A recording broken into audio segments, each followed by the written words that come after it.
What's up, guys? We're back. Be pulling off the timing cover today and the harmonic bouncer dealio. Sweet, let's get to it. All right, let's get it done. The crank bolt is a 5/8. Slip that guy in there real quick. Let's see if the old Milwaukee 1/2-inch impact can get her done. Absolutely it can. Good Lord. It's got quite a bit of oil on it. Oh, my bad. Interesting. Okay, I finally got this to work. I've been fighting with it. I broke one of the pulley bolts, which was outstanding. And I'm using a wrench for a spacer because the threads on here are messed up from me using vice grips trying to hold it in. Finally got a nut to thread onto it. And then I'm using this guy for kind of just, yeah, pretty much a washer. So here we go. Let's see. Good Lord, she's on there. Oh, there she comes. All right, so I'm sure I'm at the maximum because I left the bolt inside. That way I had something to pry against because of how close the collar is to the crankshaft. I'm gonna get this readjusted and we'll be right back.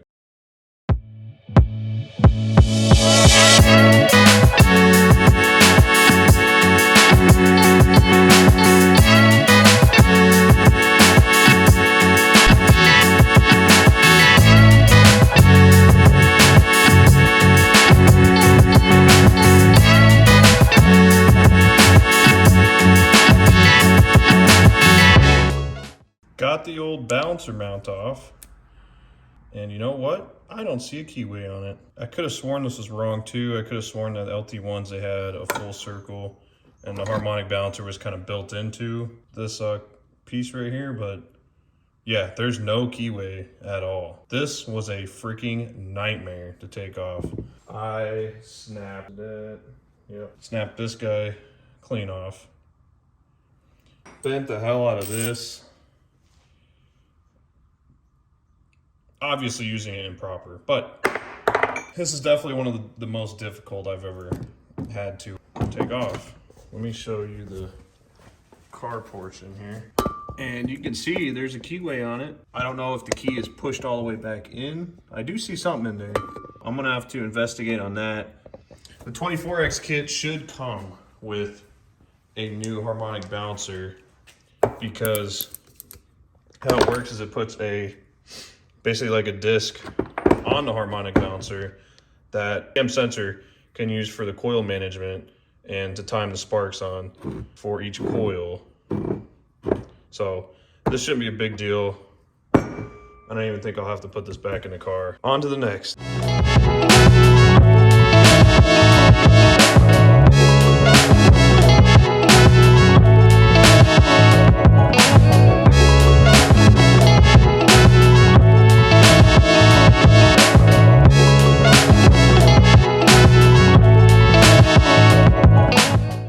Okay, looks like we got all the hardware out. Oh yeah.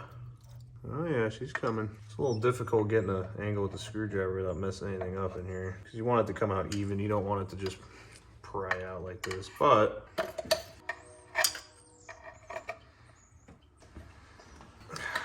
these pins really, really hold you up. I get why they're there, but geez. Come on, old girl. Oh, God, this car just fights. It will not give up easily, that's for sure. Come on. It's a new day. Let's get back on it. Talk about hard to get to. Here's the oil pan. It's a 9-quart. There's some beautiful headers. But take the front few bolts out and we'll try and get her lowered a little bit and get this old timing cover off. Got the timing cover off. Few things to digest here. Oh, this is not so great. I mean, we're about to have variable timing here in a minute. I'm going to do some research and see if I want to change this guy. Put the whole timing set, maybe put in direct drive with a gear. We'll see. I did some research and figured out that the timing dots were off, so they're supposed to be pointing towards each other. This is in the Corvette manual. I'm sure that's a Chevy thing. I've never really pulled much timing pieces for Chevys, but anyway, the dots are to each other. I could not pull the timing chain off and the cam gear off without pulling this bottom gear because it just wouldn't come out. The chain was blocking it. I believe the guide pin for the cam gear is just too long. I got me a puller. Let's see what we can do here.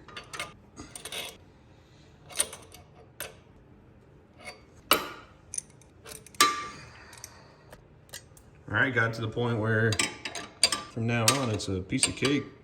You can actually see the bottom gear moving. I tighten the puller. I want to get it to the point where the chain is, oh, okay, we're there. So let me go ahead and pull that bolt out. Okay, this cam gear comes out with it, or if it's, oh God.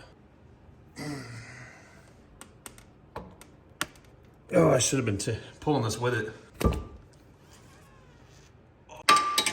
Basically about every 3 or so turns, I pull this guy, make sure it's loose still. I heard it pop, let's see. I don't trust it though.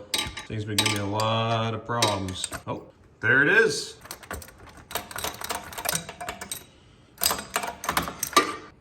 Boom, finally. Woo, talk about a battle. Woo, that thing is still tight.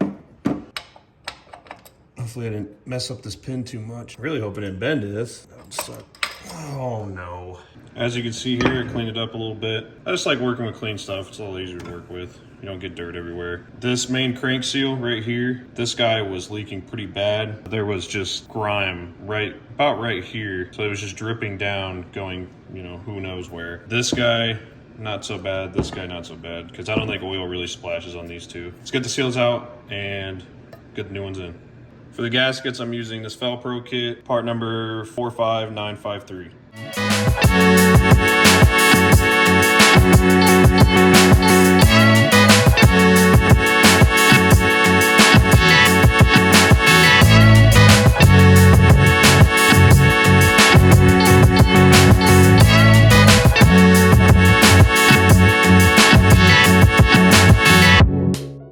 Not having much luck getting this guy in. I'm gonna go put this in the freezer. I'm gonna let this heat up. I'm gonna put it in front of the space heater I have over here. I'm also gonna take the other seal and do the same. That should help, you know, shrink this guy down and then hopefully increase a little bit of size on this. I know aluminum contract and expand pretty good, so we'll be back. Pre-lubed this guy with pink high temp grease. It seems to make pressed stuff that has a keyway, okay, not just regular pressed stuff, but stuff that has a keyway helps it press on faster, and then that grease will dissipate after a little while. I'm gonna have to put these on together as one piece. So basically press and then slide the cam gear a little bit, press, put this cam gear in a little bit, and then we'll see how that does.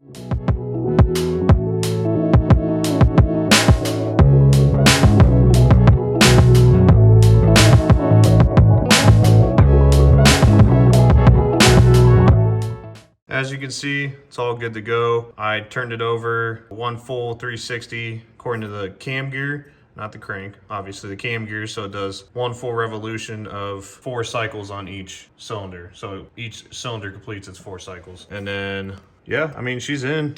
There's not much to it. It kind of was kind of a bummer to try and get this on, I'm not gonna lie. I got both the dots lined up right here. Yeah, there's still a little bit, but from what I could see on the forums that this is normal for some reason. You can get an oversized crank gear, but the problem with that is you have to degree your cam, and I'm not gonna do that. So this is a lot tighter. See, this side doesn't have any play at all. And then, so I would say that's probably more of 1/4 of an inch. It was about an inch, but now it's time to get on to the timing cover. Timing cover's back on. Let me tell you what, this ain't for the faint of heart at all. This was brutal. You have to lower the oil pan, as you can see down in there. You have to lower it because the seal goes up onto it, onto the timing cover. Man, what a battle.